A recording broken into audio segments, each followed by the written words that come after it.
light within my heart, light within my thoughts, light within my words. May one and all and everything, blessed and loved, ever be.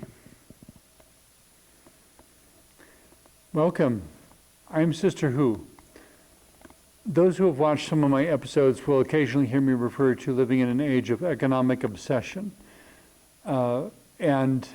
But I don't know if many people realize how dangerous and damaging that is. I had a relative at one point who actually went away to a treatment center for, I think, a couple months to deal with a gambling addiction. And that's a different kind of economic obsession where it begins to obviously negatively impact relationships in the same way that any other addiction would, a drug addiction or an alcohol addiction or something like that. And yet behind all of this, I would say yes, but there is an economic addiction that everyone's ignoring and even enabling.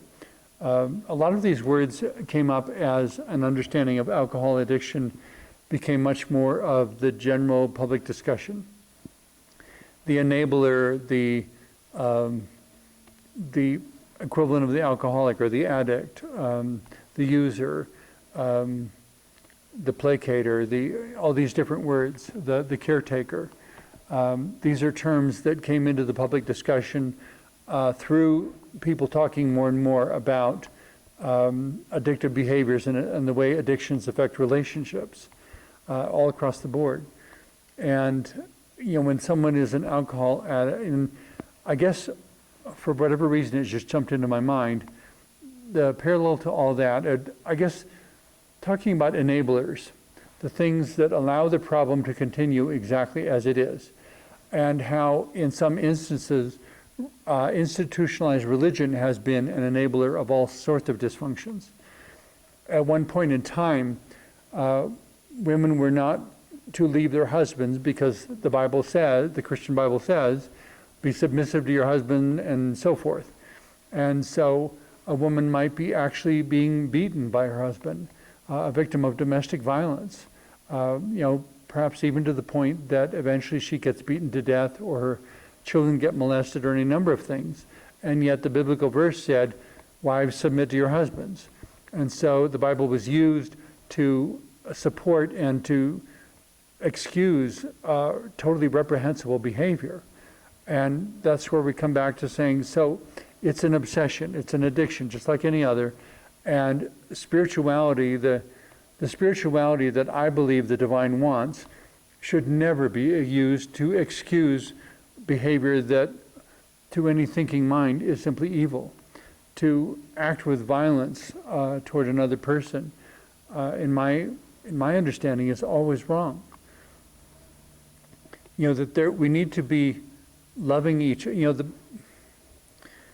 bottom line to me of spirituality is unconditional love, and love and violence are the opposite ends of a spectrum. You cannot love somebody unconditionally and engage in violence toward them. With the possible exception of the sadomasochism and BDSM community, but that's a whole other discussion. It's way too complicated to get into at the moment. I find it amusing sometimes how as soon as I say anything, I think of the exception to it. But even in that case, it's consensual, and I often tell people whatever is honest and consensual is fine by me. I don't have any judgment to offer. But going back to this point of economic obsession and how we have Gamblers Anonymous for people who have gotten into gambling and become so addicted that it becomes an obsessive behavior that sabotages the relationships. In a similar sort of way, as capitalism spreads around the world and creates economic obsession, and that it's essentially when money becomes the measure, and I often have said, when money becomes the measure, relationships always suffer. And I have yet to find any exception to that statement. When money becomes the measure, when we decide whether to help someone based on whether or not they have money, when we decide whether or not to pursue an activity based on whether or not it is profitable, when we decide whether or not to retain something based on what its market value is, it's where houses become real estate investments instead of homes. And the effects of not having a sense of home emotionally and psychologically are so devastating. And I see them everywhere I go. And yet nobody wants to address them or recognize them, because it's not about having a home anymore. It's about having a house, and about how much can you sell the house for when the time comes. And if we were instead worried about how to make it a home, how to make it a place where you feel safe, where relationships are nurturing,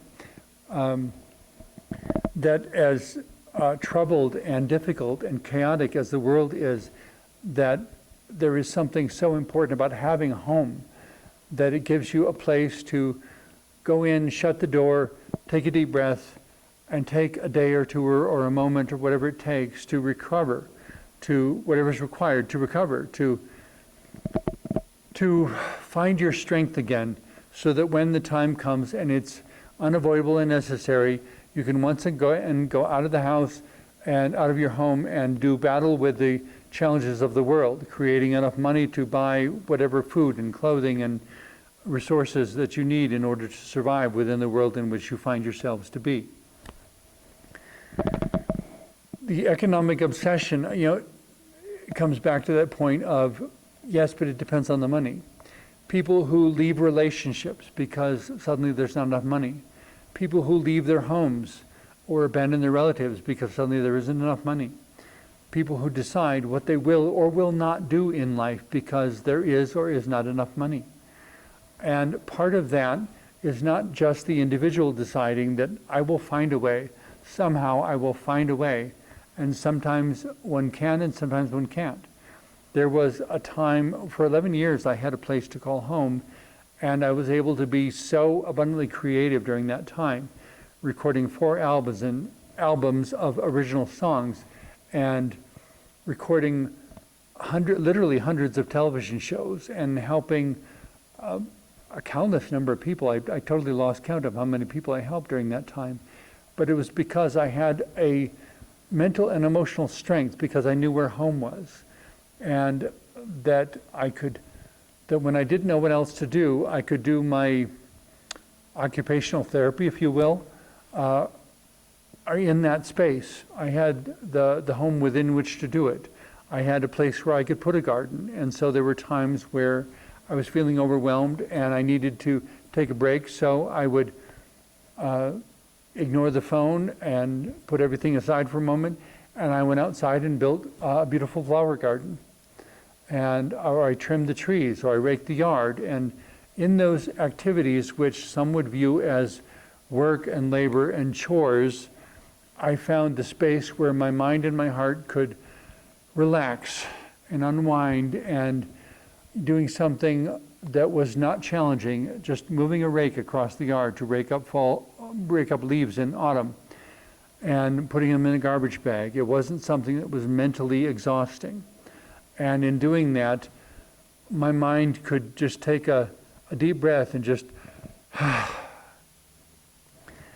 and being able to relax and not think about anything except raking leaves for a moment, I was able to recover and get more strength. And the next morning I was able to address that task again and figure out the answer and get the job done. I couldn't have done that if I didn't have my own sense of home. I couldn't have decided where the flower garden would be, or that at one point I would spend a summer moving very heavy pieces of flagstone and doing my whole front yard in flagstone and putting benches around it, and it became this amazing oasis where I could sit and meditate or contemplate or take photographs or whatever needed to be done and rejuvenate myself and make myself stronger again. And then when the powers that be decided they were going to widen the street and they had to put in a new curb and so forth, and everything had to be moved. And I knew if they moved it for me that it was going to wind up a mess, and it wasn't going to be beautiful. It wasn't going to be what I needed. And so I asked them, how far back do you have to move it? And I moved everything. I removed all the flagstone, and because I didn't want the job of replacing it, I gave it away, because as much as I had invested so much energy into its placement, it was going to have to be moved one way or the other. And so if I moved it on my terms. And I put it where I wanted it to be. And in that case, I decided to give it away to someone who wanted flagstone to make their yard beautiful. And so they took the flagstone, took it to their place, made their yard beautiful. And I chose to instead use wood chips, which were free, because the tree trimming companies had more wood chips than they knew what to do with, and they wanted to get rid of them.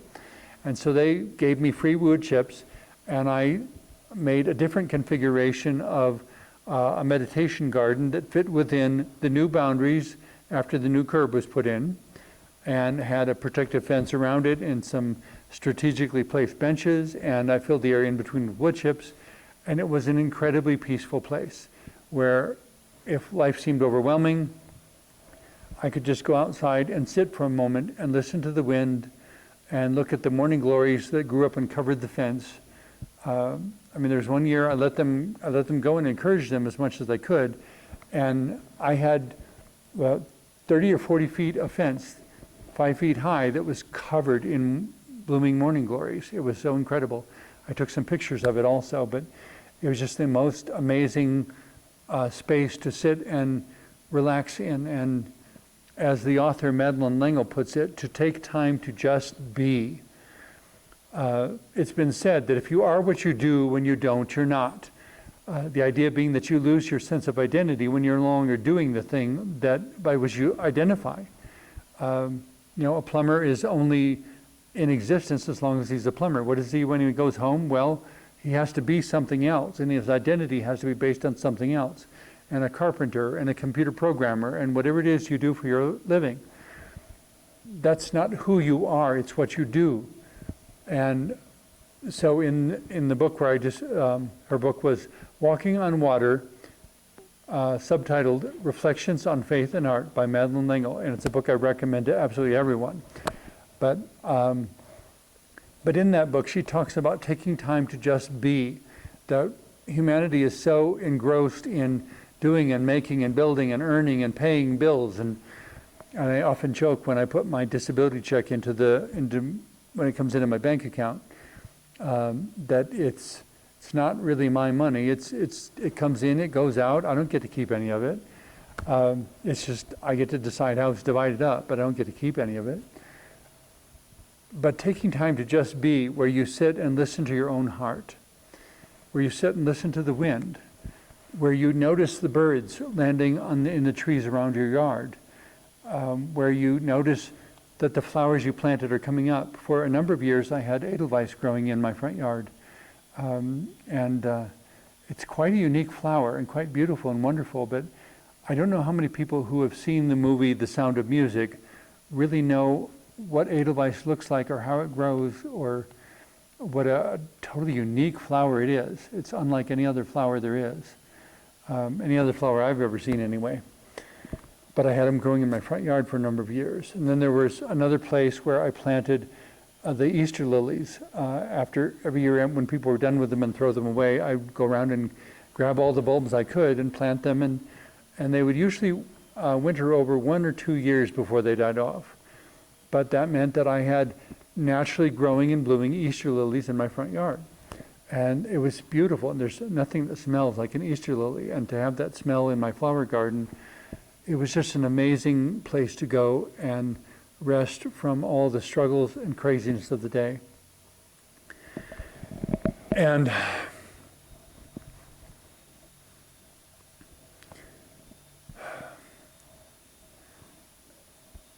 they were spaces that I created to take the time to just be. And when I couldn't create those spaces, how it negatively impacted my life. And yet, as I frequently say, in one form or another, life goes on. And I don't say that as a way to dismiss things. Somebody asked me about that recently. It's not that I'm dismissing some problem that I can't deal with or whatever. It's that I'm inviting myself to notice my circumstances, to be quiet and see what it really is without judgment, and then to invite myself to consider what it could be. And with these limitations, and not knowing why, or and yet being present with the loss and present with the negative things that happen, but in a way that says, I'm still me. There's nothing that has ever happened to me that is so terrible that it could change me from being who and what I am. There's no loss so terrible that it will ever change me from being someone who looks at things as symbols and metaphors and powerful ways of interpreting experiences and interpreting perceptions. And one time when I was doing a tarot reading for someone, and what I was hearing myself say sounded so weird and disconnected. So much so that even trying not to be judgmental, trying not to be my own worst critic and just let it flow, whatever comes to mind, just say it. But I interrupted myself and said, this is so strange. I don't know if I'm on track at all, but I want to, say whatever's helpful to you. And the person on the other side of the table, their eyebrows went way up and they just said, oh no, you're absolutely on track. This is, it's so incredible. I don't know how you would know these things. And I said, well, I don't know what it means, but you know, obviously, so I'll continue and just trust it and say whatever comes to mind. And they described it as an incredibly powerful reading, but chose to be private about what it meant and not tell me. So I have no idea what I said. I just know that I was looking at symbols and saying whatever came to mind. Like that one time when it was the 10 of Swords, this man stabbed with 10 swords, and the words that came to mind were acupuncture treatment. I was like, okay, so maybe it's an acupuncture treatment. That's the only time it ever happened that way. The only time I ever got that impression as I was doing the reading. But I chose to trust my intuition. And when I do these shows, I try to trust my intuition also. Because I don't know who's watching, and I don't know what part of my honest lived experience will somehow be helpful. But to look at anything that comes along and say, okay, I could interpret it negatively or I can interpret it positively.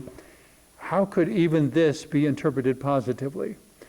And it may surprise you, it may surprise me, or it may surprise everyone what ideas come up or how it works out, or how the next day you meet someone and suddenly you realize why you saw that at that point in time.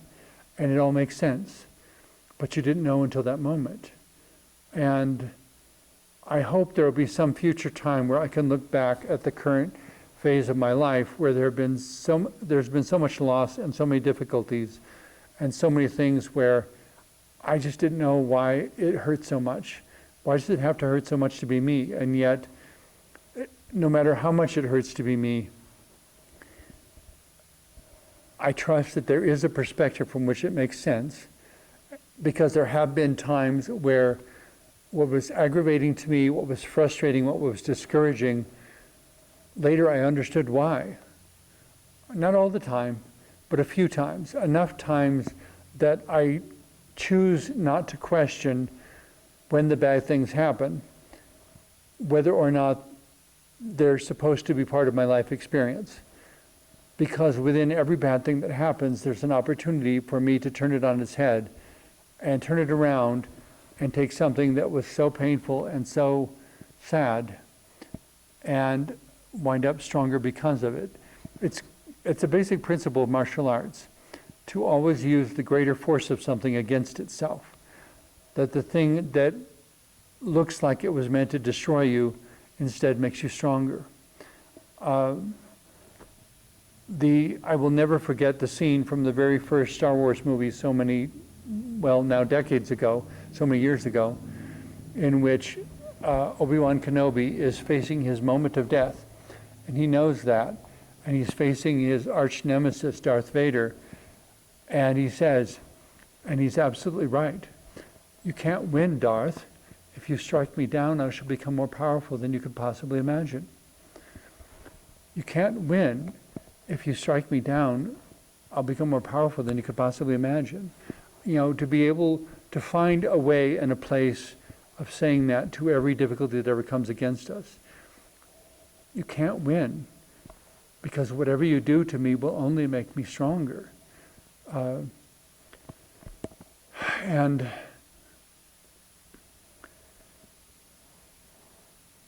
it's difficult to get to that point sometimes, though, because there are losses and there are things that I could fix 10 years ago that I can't fix now because the resources to do so are gone. And yet, to use the greater power of something against itself, there are things I'm doing now that I couldn't do then because I didn't have the freedom and the time and the flexibility. I hate to think of that as necessarily a virtue. It's neither good nor bad, though it just is. But there are things that I have done now and lives that I have touched now that I couldn't have touched if nothing had ever gone wrong. And I say gone wrong only because it contradicted pleasant feelings, it contradicted wishes, it contradicted the dreams that I held at that time. The dreams I have now are bigger and more complex than what I did then, and I'm still holding on to them, but they have evolved. Sometimes it's what we don't know that plays an essential role in who we become. Thank you very much for watching. I hope some of the things I've shared have been helpful to you. And now may you be blessed with love and peace in the pursuit of your own dreams and in all your dealings with the diversity of humanity around you. Amen.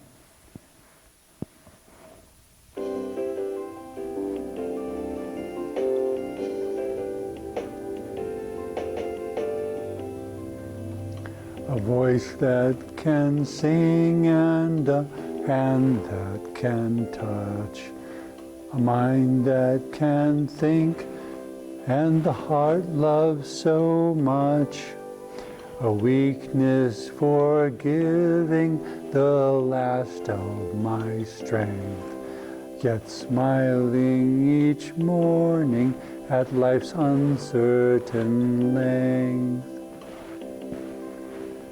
Meager resources as measured by man, seeds in the soil of God's almighty hand, embracing the mystery since time first began, of wisdom and love, right here where we stand. An ear that can listen and an eye that can see, a spirit that ponders the measure of me, a deep inner knowing of truth that may be, and a prayer that is whispered to eternity. Meager resources as measured by man, seeds in the soil of God's almighty hand, embracing the mystery since time first began, of wisdom and love right here where we stand. Turning the pages of chronicles long, singing the verses of my own song, feeling the changes in the passing of time, writing the letters of the name that is mine. Meager resources as measured by man, seeds in the soil of God's almighty hand, embracing the mystery since time first began, of wisdom and love right here where we stand. Meager resources as measured by man, seeds in the soil of God's almighty hand, embracing the mystery since time first began, of wisdom and love, right here where we stand.